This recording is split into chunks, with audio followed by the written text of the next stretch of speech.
लोहे की दुकान में अपने पिता के साथ काम कर रहे एक बालक ने अचानक अपने पिता से पूछा, पिताजी इस दुनिया में मनुष्य की क्या कीमत है? पिताजी एक छोटे से बच्चे से ऐसा गंभीर सवाल सुनकर हैरान रह गए। फिर वे बोले, बेटे, एक मनुष्य की कीमत आंकना बहुत मुश्किल है, वो तो अनमोल है।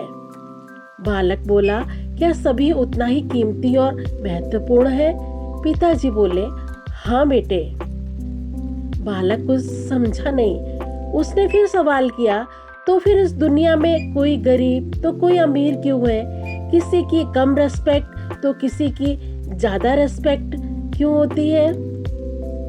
सवाल सुनकर पिताजी कुछ देर तक शांत रहे और फिर बालक से स्टोर रूम में पड़ा एक लोहे का रॉड लाने को कहा।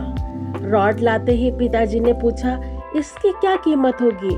बालक बोला, 200 रुपए। पिताजी बोले, अगर मैं इसके बहुत से छोटे छोटे कील बना दूं तो इसकी क्या कीमत हो जाएगी? बालक कुछ देर सोचकर बोला, तब तो ये और महंगा बिकेगा, लगभग 1000 रुपए का। पिताजी बोले, अगर मैं इस लोहे से घड़े के बहुत सारे स्प्रिंग बना दूं तो?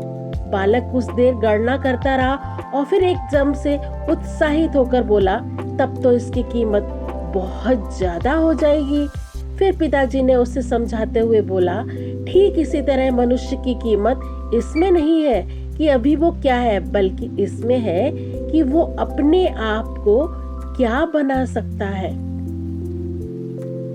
बालक अपने पिता की बात समझ चुका था। हमारे जीवन में कई बार स्थितियां अच्छी नहीं होती हैं, पर हमें वैल्यू कम नहीं करनी चाहिए। मनुष्य के रूप में हमारा जन्म इस दुनिया में हुआ है, इसका ये मतलब है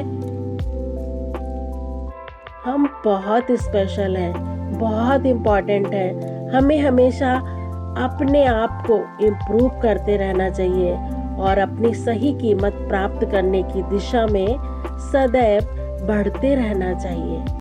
धन्यवाद।